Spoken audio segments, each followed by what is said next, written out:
अस्सलामुअलैकुम दोस्तों, मेरा नाम है सैयद तौसीफ़ और आप देख रहे हैं अनफोल्डिंग माई लाइफ़। चाय हमारी डेली लाइफ़ का एक इम्पॉर्टेंट पार्ट है, जिसके बगैर दिन की शुरुआत नहीं होती और शाम की चाय जब तक ना पी जाए, बहुत से लोगों की थकावट ही दूर नहीं होती। इसे अशरफुल मशरूबात यानी तमाम मशरूबात से बेहतर भी कुछ लोग कहते हैं।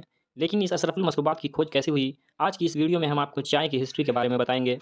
कहाँ ये खोज हुई, कैसे ये यूरोप पहुँची और हिंदुस्तान में चाय की खेती का सिलसिला कब और कैसे शुरू हुई? दोस्तों, चाय की खोज का ताज चाइनीज़ शहंशाह शेनॉन्ग के सर जाता है।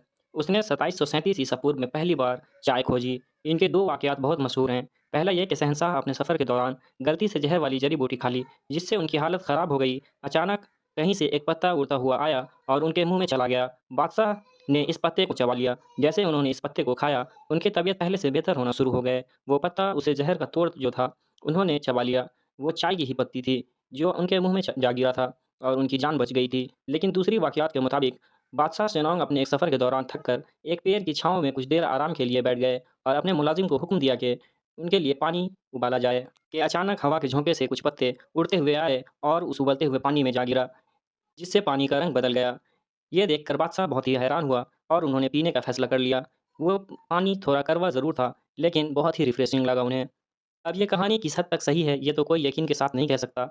लेकिन दोस्तों, एक बात यकीन के साथ कही जा सकती है कि चाय की खोज करने वाले मुल्क चाइना ही था। वहाँ सदियों पहले इसकी खोज हुई और लोगों ने इसे पीना शुरू कर दिया।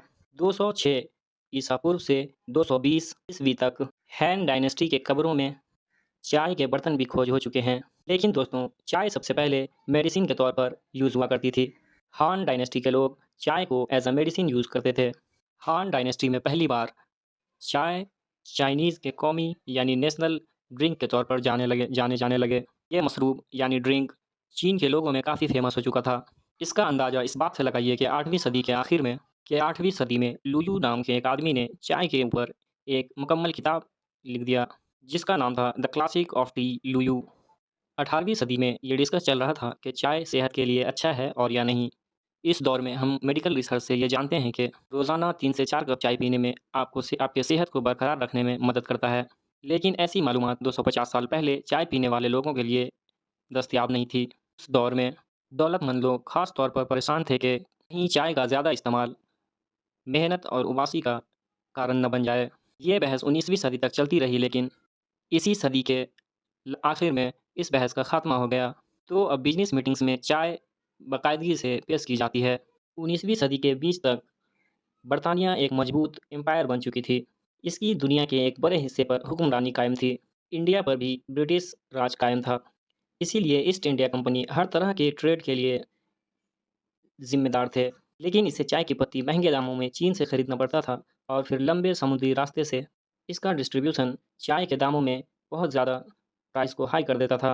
यही वजह थी कि अंग्रेज़ चाहते थे कि चाय की खेती हिंदुस्तान में शुरू कर दी जाए। लेकिन चाय उगाएँ कैसे, ये एक मिस्ट्री था, क्योंकि चीन ने इसके कल्टीवेशन को सीक्रेट रखा हुआ था।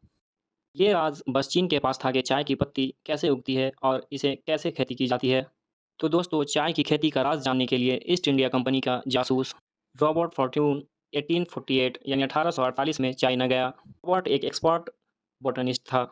उसे इतना तो मालूम था कि चाय का खेती के लिए चंद पौधों का से काम नहीं चलेगा, बल्कि उसे एक बड़ी तादाद में पत्ती और उनके बीज स्मगल करके हिंदुस्तान लाना पड़ेगा, ताकि वहाँ चाय की पैदावार बड़े पैमाने पर शुरू हो सके।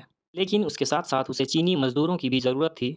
सो अपने इस मिशन के लिए रॉबर्ट फॉर्च्यून ने मर्चेंट का रूप धारा और चीन रवाना हो गया।